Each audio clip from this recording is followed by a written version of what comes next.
Hello and welcome back to Inside the Vault. I'm your host, Mark Yaxley. Today we are joined by seasoned trader, CEO and founder of BubbaTrading.com, Mr. Todd Bubba Horwitz. Bubba has over 44 years of professional trading experience, and he joins us today to share his thoughts about gold, silver, crypto, and a whole bunch of other interesting topics. One of my favorite interviews to date. Please join me in welcoming Todd Bubba Horwitz. Bubba, welcome to Inside the Vault. It is an honor and a pleasure to have you here with us today. You've been trading professionally for 40 plus years, a wealth of knowledge and information. Looking forward to hearing your thoughts on gold, silver, and platinum today. I like to be inside the vault. Maybe I get locked in there. I can, load up. It's great to be with you, Mark. It's always a pleasure, and I enjoy you guys, and it's great to be here. Well, thanks for joining us. Todd, I wanted to start, just by giving our followers a little bit of a recap of where we are today. About a year ago, we were in the midst of a really strong bull run for precious metals. Gold was approaching its all-time high in August of 2020. Silver had doubled from its low in March of 2020. About this time last year, things have changed a little bit. The environment's changed quite a bit for precious metals. What's your take from 10,000 feet looking down right now at the metals? Well, Mark, I'm a trend trader as a rule, and I want to make this very clear. Okay, I trade and I invest. So there's two different items that I do, and they are not necessarily on the same page when I do them. Right, like right now, as we are speaking, I am short gold futures. I am short silver futures. Okay, and again, that's what the current trend is right now.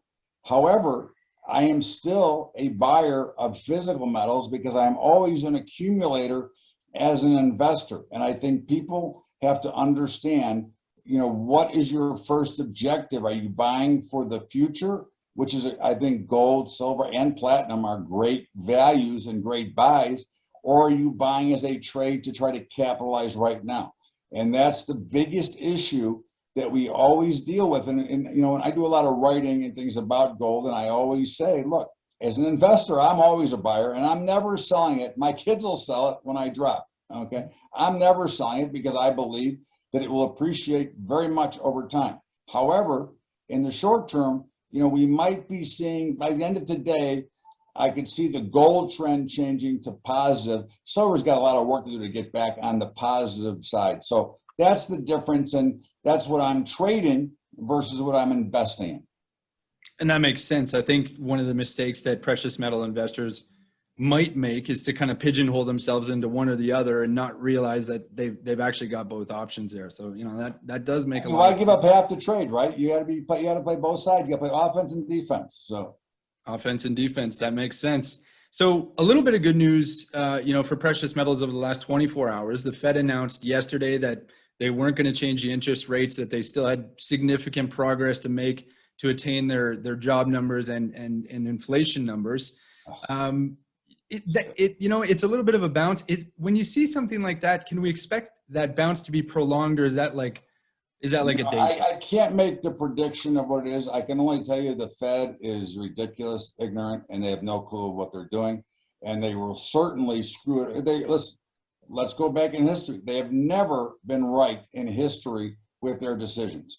So they are still using models that are, the Fed started in 1913, the same year as the Model T. Look at cars today and look what the Fed's doing. They have an ulterior agenda, the Federal Reserve, which is to eliminate paper currency and go to a digital currency. So I don't believe anything they say. And I can tell you this, okay? We had one attack on from the bond traders, which in the world of markets, the biggest market in the world is fixed income. It is the biggest market by over 10 times. And I believe that they're setting up the stage for another big push to force the Fed's hand, because what the Fed has done is they've removed the price discovery portion. Yes, we have real price discovery because that's a buyer and seller have to meet. But because they've kept interest rates so low, they have pigeonholed investors really into one investment, which is equity markets, which, look, equities are great, but they have, kind of held back the metals, but they talk out of both sides of the mouth. We have dramatic inflation. This is not a maybe. And we don't have jobs. Why? Because people don't want to go to work because the government's paying more money to stay home. So, this whole thing is really setting up for what they call universal income. Okay. And, that's why we see the party in power right now is trying, you can see a potential shutdown. And, but whatever Powell says is more political, which is again against what the Fed is supposed to be. Exactly. Yeah, I agree. We have given our politicians too much control when it comes to money, and it is not going to serve us well in the long term. We agree on that. You mentioned models that don't work. I wanted to ask you, because you've been trading commodities, for donkey years, for 40 years. You've seen it all. You've heard it all. One of the things you hear often in mainstream media or from people that manage people's money is they'll say, hey, look, if you're going to invest in precious metals, and they always hesitate, like, if you're going to do this, don't make it more than 5 or 10% of your portfolio. And so a lot of new clients of ours come to the table and they're like, well, I was told maybe 5 or 10%. But I've seen data and reports that suggest otherwise, especially in certain types of environments when you should maybe stack a little bit more to prepare yourself for what's coming. I wanted to get your thoughts on that. What do you, in this environment, how long or short? I know for the trade, you said you're short right now, but you mentioned, what is your allocation, or what do you recommend to your clients in terms of? I think that it comes down to the amount of capital that you have and what you'd like to commit. I mean, 5 to 10% is kind of the street words, right, that they want to put in, but they don't know what they're talking about. They're just trying to figure out more asset classes that people can invest in so they can make money. That's what advisors do. They got to have your money working in the market. If people want to go up to 20, 25%, I don't have a problem with that either. I mean, personally, I'm a very big believer in the equity market, okay, in general, because again, in history, it's gone up 8.5% year over year. It's the biggest return. However, I'm also a big believer in the metals too. So it's not like I would ignore one for the other, but because I can hedge either, which I do, by the way, I can accumulate more. And I think that, I think the level that you have to invest in something is the comfort level you have. I think 5 to 10% is really incorrect. I think probably closer to 20 or 25%. And, I'm not a big believer in all these, conspiracy stuff of, what's going to happen because of this. We've heard some of the pundits been talking for years, gold's going to 50,000, 5,000. Okay, well, maybe if it gets to 1,900 and then 2,000 first, I can worry about 5. But I can't worry about 5 today when it's trading at just over 1,800. I agree with you there. I'm not a big fan of people throwing out big numbers because, the way I see it, if you tell people that silver is going to be $100, $200, they're going to miss a lot of opportunities to take profit off the table waiting for that number, right? And I think that's something that precious metal investors tend to forget is, hey, you got to sell sometimes and take profit. It's okay. Money is, you got to cash the ticket once in a while. You don't have to sell it all, but you do have to take some money off the table. And again, that's why I trade, the futures, but I do hold the physical because I can trade the futures and take money off the table on both sides while still maintaining my hardcore physical position. And I liked what you said earlier too about owning equities and precious metals. A lot of the time, it's kind of this black and white conversation. People are very polarized. Why should I ever invest in metal? I only do equity. I've heard that a lot. But the trend these days, the same kind of conversation is crypto versus gold. The Bitcoin crowd attacked the gold guys a few years back. I remember there was a big marketing campaign, and it always kind of made me laugh because Bitcoin actually represents itself with a gold coin. So that kind of makes me chuckle that they leverage us in order to give credibility. But I wanted to hear your take from an investment standpoint, not from a philosophical standpoint, from an investing standpoint. How do you treat crypto and precious metals? Well, I cannot call crypto stored value, right? Which gold or silver, metals are stored value. I do believe in crypto. I call crypto the currency of the libertarian, okay? Because there is no central bank involved. There is no manipulation of, devaluation or adding more dollars to a system.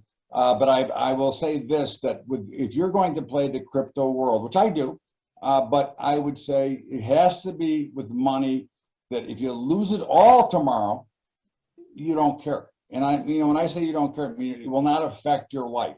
I would certainly, if I had to either pick gold or crypto, I'm going to gold first. Okay, because I think that has a value. You know, gold may be used someday. You know, if things go and we have another revolution, you could have gold. You may need gold as a currency. You may need silver as a real currency.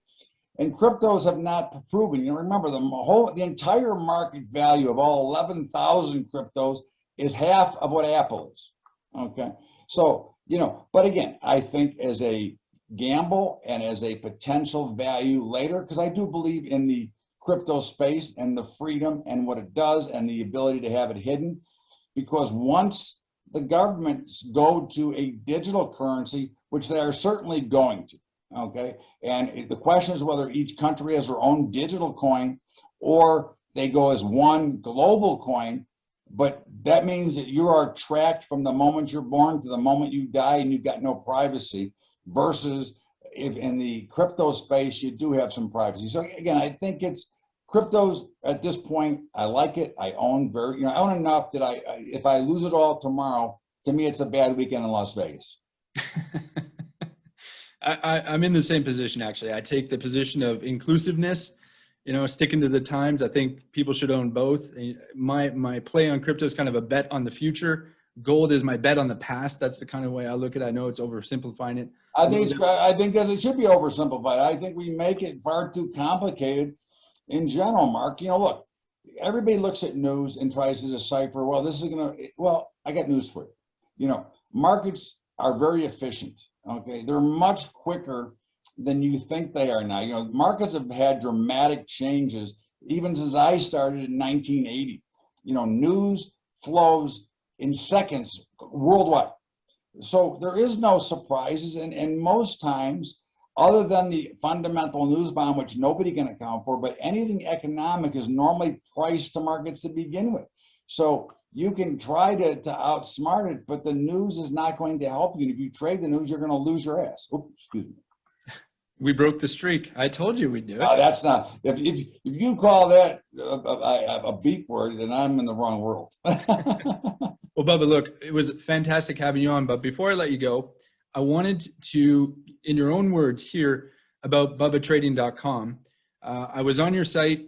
I watched your videos. It looks like you take a really honest and straightforward approach to investing. But in your own words, what can people expect if they go to BubbaTrading.com? What services do you provide?